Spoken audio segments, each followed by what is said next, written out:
travail sur les 3 clés en fait pour reprendre ton pouvoir et pour ne plus le subir. Alors qu'est-ce que ça veut dire derrière le deuil? Eh bien, on a cette sensation de tout le temps subir ce qui nous bouleverse, subir ce qu'on vit. Et donc, c'est important de prendre conscience qu'on n'est pas obligé de subir et on peut reprendre son pouvoir. Alors, comment on fait? Déjà, dans un premier temps, c'est important de te rendre compte que subir tout ce que tu vis avec ton deuil, eh bien, si tu, par exemple, tu laisses le temps faire la place à ton deuil, ok. Mais qu'est-ce qui va se passer? Souvent, quand on laisse passer le temps, eh bien, alors, il y a cette sensation de solitude qui est très importante. On se sent aussi extrêmement désemparé. Et puis, le risque aussi que l'on prend, c'est qu'au moindre choc, eh bien, la plaie se rouvre. Donc, il est important pour ça de comprendre que tu dois reprendre ton pouvoir.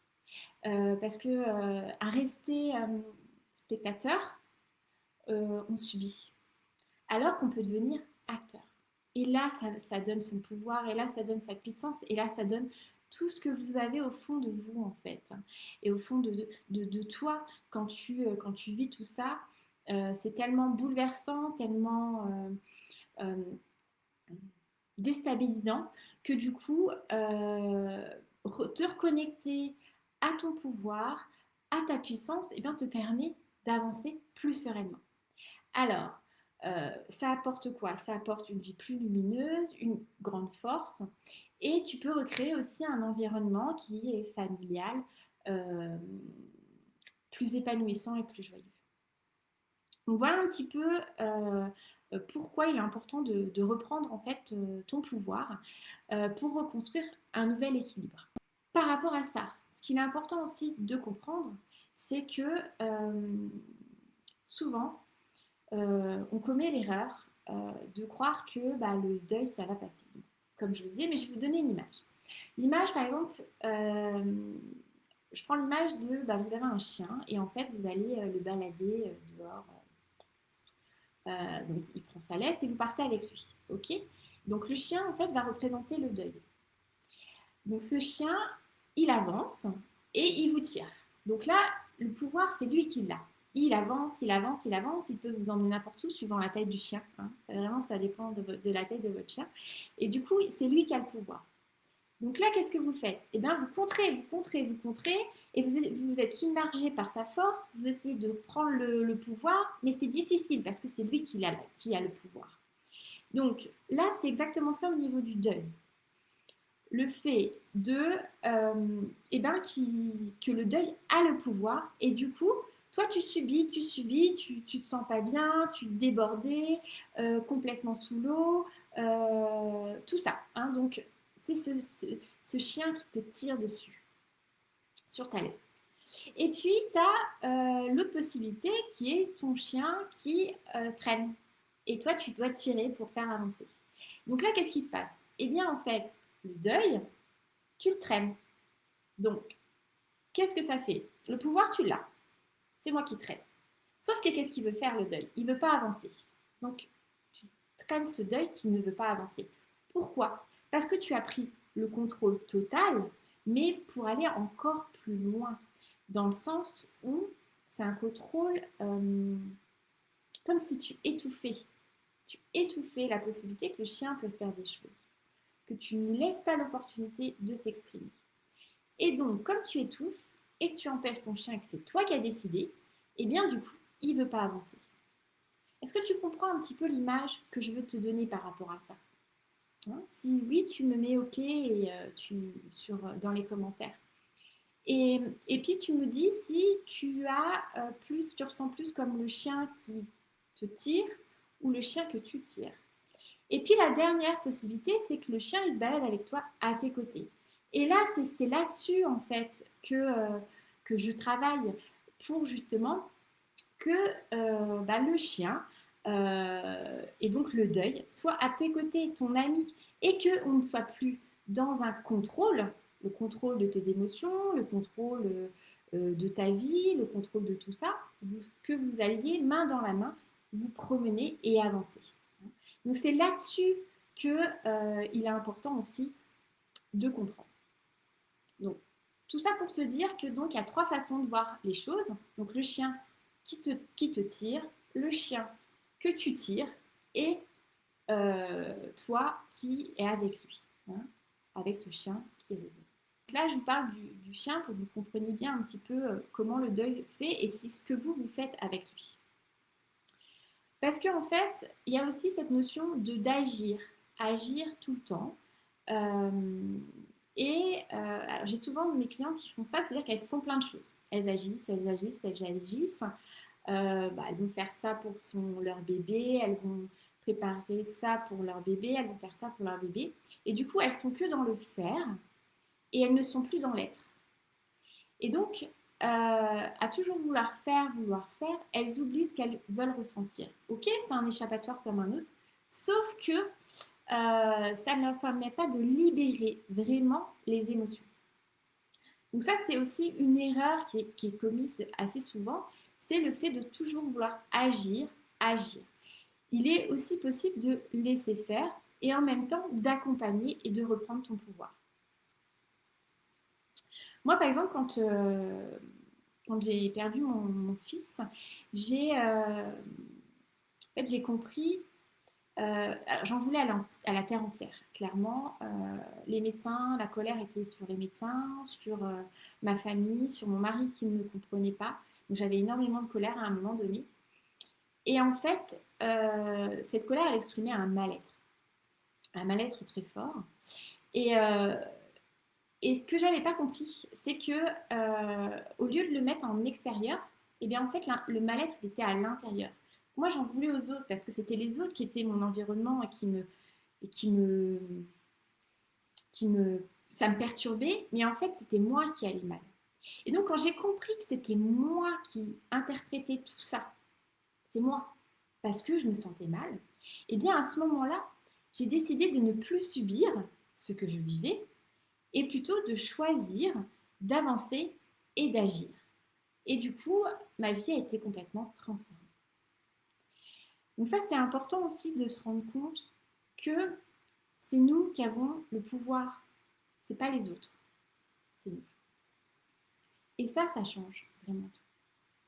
Et puis il y a cette notion de, bah oui, ok, j'ai mon pouvoir, je me suis toujours débrouillée toute seule. Ah, j'ai toujours géré, je m'en suis toujours sortie. Et puis on sent la superwoman, on va y arriver et tout. J'y arriverai, je vais tenir le coup, je vais tenir le coup. Sauf que des fois, justement, on a ce besoin d'être épaulé parce que à force de tenir, on s'écroule. Moi, ça m'est arrivé. Je suis une personne qui a tendance à vouloir euh, tout faire par moi-même. Et, euh, et en fait, c'est une erreur et je m'en suis rendu compte également, c'est que j'avais besoin d'aide. J'avais besoin qu'on m'aide et qu'on me guide. Parce que je peux faire plein de choses, mais ça peut être plein de choses qui ne me permettent pas, qui ne m'ont pas permis d'avancer. Donc, toi, est-ce que tu arrives à trouver ton pouvoir? Est-ce qu'au fond de toi, euh, est-ce que tu assumes ta force, ta valeur que tu as en toi? Alors, pourquoi on ne l'assume pas? Souvent, on n'assume pas sa force parce qu'on ne sait pas sur quoi s'appuyer. Donc, je vais te parler donc des trois clés dont tu as besoin pour pouvoir justement reprendre ce pouvoir. Donc, la première clé, c'est d'identifier tes croyances. Donc, les croyances qui te freinent et celles qui te font avancer. Les croyances, c'est quoi? C'est toutes tes peurs. Tout ce que tu peux croire, en fait, il y a une chance qu'on croit qu'on porte en culpabilité toutes les fautes, toutes les peurs que l'on a. Donc ça, c'est déjà les identifier. Puis, quand tu en prends conscience, tu vas identifier aussi celles qui t'aident à avancer et celles qui te freinent. Donc il y a peut-être des croyances spirituelles qui t'aident à t'avancer. Ou peut-être des soutiens, des personnes sur qui tu sais que tu peux compter, qui t'aident à avancer. Et puis il y a d'autres choses comme les peurs, et puis d'autres croyances, la culpabilité souvent qui te freine. D'accord? Donc déjà, identifier ces croyances. Puis ensuite, quand tu les as identifiées, il est important de créer de nouvelles croyances. Donc déjà, c'est d'en prendre conscience. Et ensuite, c'est de créer de nouvelles croyances. En fait, ça peut être aussi le corps. Hein, mon corps ne m'a pas soutenu. Donc tout ça, c'est important de les transformer et de créer des nouvelles croyances. Tout ça se fait par des exercices. Donc, vous pouvez faire plein de choses qui vous amènent justement à créer ces nouvelles croyances, comme ritualiser des pensées, aller chercher en quoi ça touche. Enfin, voilà. Après, c'est toute une forme de réflexion qui permet d'avancer sur ce que vous pensez. La deuxième chose, la deuxième clé, c'est d'accepter vos émotions et surtout qu'elles soient agréables et désagréables. Alors là, souvent, on accepte bien celles qui sont agréables. Souvent, on va même connoter les émotions sur les émotions positives et puis les émotions négatives. Donc, en fait, il n'y a ni l'un ni l'autre. Il y a juste des émotions qui sont plus agréables et d'autres qui sont désagréables. Donc, pour ça, il est important de faire déjà le tri sur vous, ce que vous acceptez comme des émotions.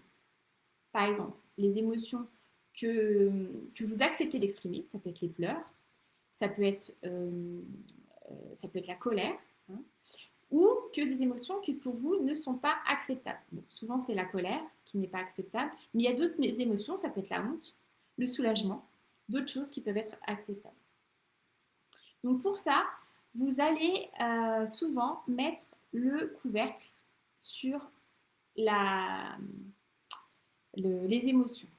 Donc, mettre le couvercle sur les émotions, c'est en fait, on va les étouffer.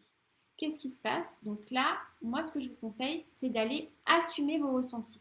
Ne plus vous concentrer sur les émotions qui vous parcourent, mais au contraire sur les sensations que vous avez dans votre corps.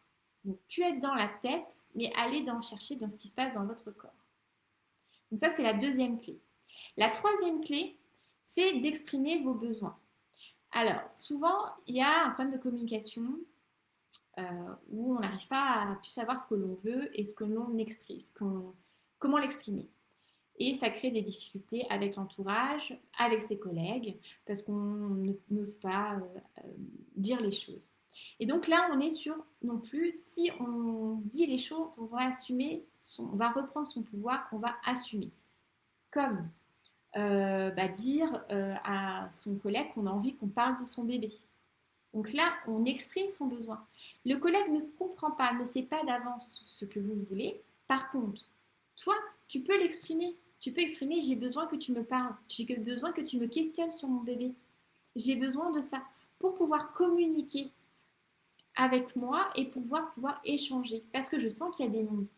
Et ces non-dits, c'est quelque chose qui est extrêmement perturbant pour les parents qui ont perdu des enfants. Donc, et puis en plus, permettre d'exprimer ses émotions, ses besoins, pardon, c'est pour aussi aller plus loin parce qu'autrement ça reste à l'intérieur et c'est l'implosion. Donc tout ça, en fait, il est important que tu te rends compte de cette importance d'exprimer et de toujours communiquer sur ce que tu penses au niveau de tes besoins. Parce que l'entourage ne le sait pas. Et si tu ne l'exprimes pas, il ne le saura pas. Donc ça, c'est une des clés aussi pour reprendre ton pouvoir. Parce que du coup, tu ne subis pas ce que les autres te disent. Tu ne subis plus, puisqu'à partir du moment où tu t'exprimes, tu ne subis plus. Donc voilà comment avancer sur ces trois clés qui sont extrêmement importantes. Donc, ce que je te propose, c'est de présenter maintenant mon programme Revivre. Mon programme Revivre, justement, il est sur ne plus subir tes peurs.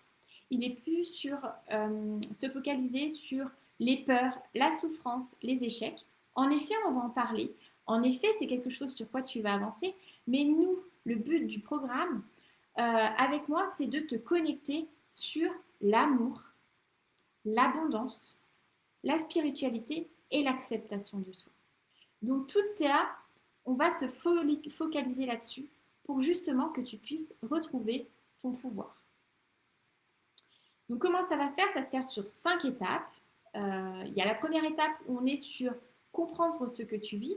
Donc là, on va aller chercher justement tes croyances et tout ce qui peut t'appuyer et tout ce qui te freine et justement changer un petit peu. Donc ça, c'est la première clé. On va aller chercher qu'est-ce qui peut, tout ce qui peut reprendre ton pouvoir, ta puissance en fait. Et puis, euh, et puis en fait, quand on reprend tout ça, les peurs diminuent. Et on va créer d'autres croyances. Et ça change tout. Ça change vraiment tout. Ensuite, en deuxième étape, on va accueillir les émotions. Donc là, dans l'accueil des émotions, on va être dans l'accueil sans jugement de tout ce que tu traverses et donc également sur l'acceptation de soi et l'acceptation de ton corps. Donc il y a tout ça également qui se met en marche. Et puis, dans la troisième étape, il y a recréer en fait un équilibre familial. Donc là, ça passe par l'expression des besoins, l'expression de ce que tu penses. Donc ça, c'est pareil, c'est la troisième clé. Euh, et ensuite, on va aller chercher le lien, intérioriser le lien que tu as avec ton bébé pour pouvoir le transformer et le mettre à l'intérieur. Donc ça, c'est toute ta connexion avec le monde subtil et la spiritualité. Et puis la dernière étape, donc avec tout ce que tu auras engrangé dans les 4 premières étapes, on va aller sur justement reconstruire un nouvel avenir, aller chercher sur quoi tu te projettes pour pouvoir avancer. Donc voilà le programme Revivre et comment j'accompagne mes clientes. Donc si aujourd'hui tu te sens prête justement à reprendre ton pouvoir, ne plus subir ton deuil et vouloir avancer, eh bien, en assumant ton travail de deuil, sans te bousculer, en allant à ton rythme. Contacte-moi en MP justement pour rejoindre le programme Revivre et puis on échangera ensemble sur comment se fera la suite. Je te dis à très bientôt.